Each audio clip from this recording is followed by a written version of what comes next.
जय शिव गोरक्ष। जारवीर गोगा जी की कथा। प्रिय श्रोताओं, आपने पिछले भाग में सुना गोगा जी ने अपनी माता बाछड़ से अपने बड़े भाइयों अर्जुन और सर्जन की शिकायत लगाई और कहा कि अगर ये दोनों बड़े भाई मेरे रास्ते में अड़चन डालते रहे तो मैं इन दोनों को मृत्यु दंड दे दूंगा। अब इससे आगे की कथा सुनो।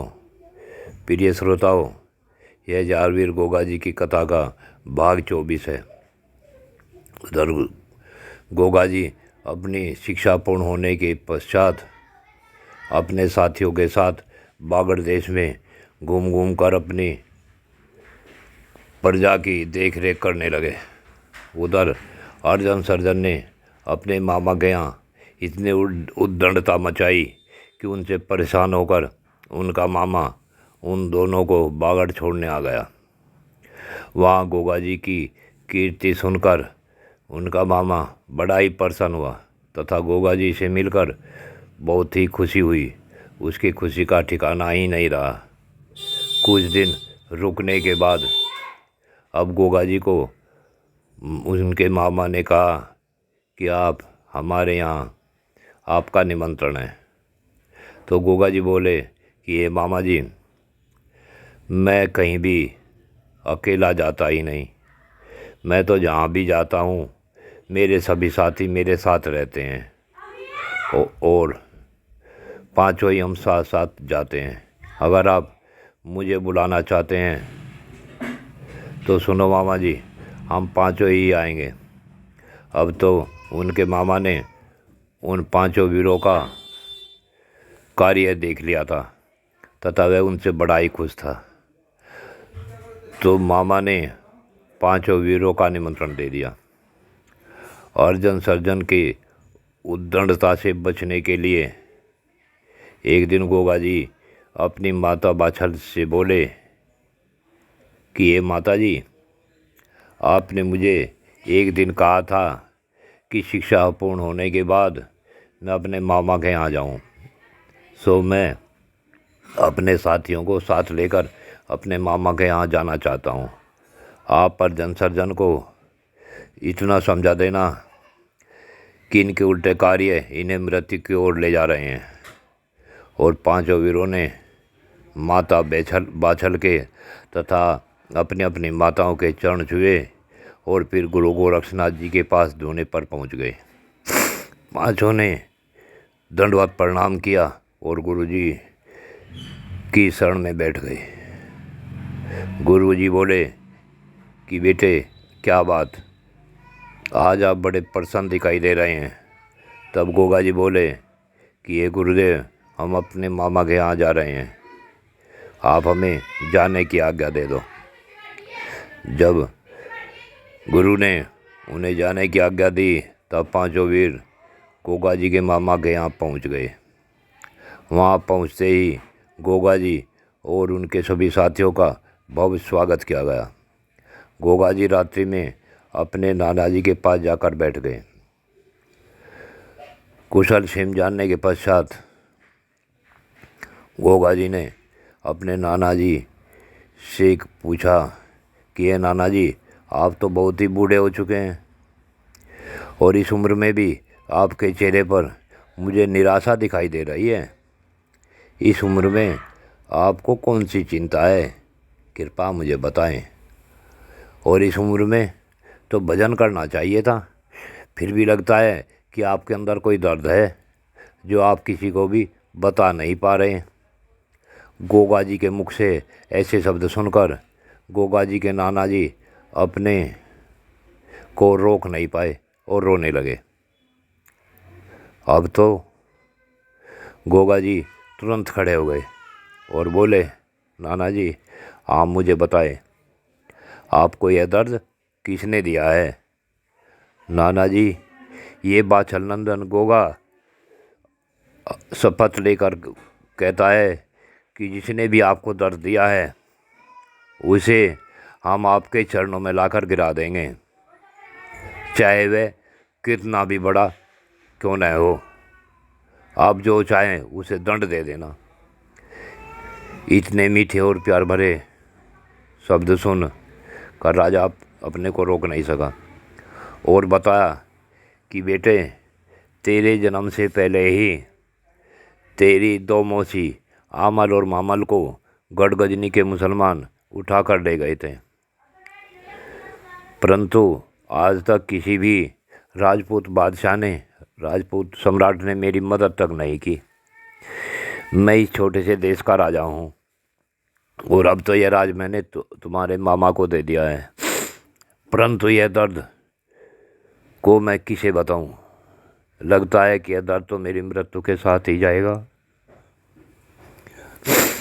अब गोगा जी बोले, नाना जी, अब आप चिंता न करें, उन मुसलमानों को आपके चरणों में ला कर गिरा देंगे। जो आप शाही सजा दे देना वो आप पर निर्भर है। और रात्रि में ही जाने की आज्ञा मांगने लगे तो महाराज बोले कि हे पुत्र, रात्रि में यात्रा नहीं करनी चाहिए। बेटे, गढ़गजनी तो बहुत दूर है, वह तो उत्तर भारत के भी ऊपर है। अब रात्रि में तुम कहाँ जाओगे, तुम्हें रास्तों का भी पता नहीं है। लेकिन गोगा जी हंसे और बोले, नाना जी, हमारे जीवन में जो लक्ष्य बन जाता है, जब तक वह पूरा नहीं होता तब तक हम पांचों को चैन ही नहीं मिलती। हमारे लिए रात और दिन एक समान है। अब तो हमें आप बस जाने की आज्ञा दे दें।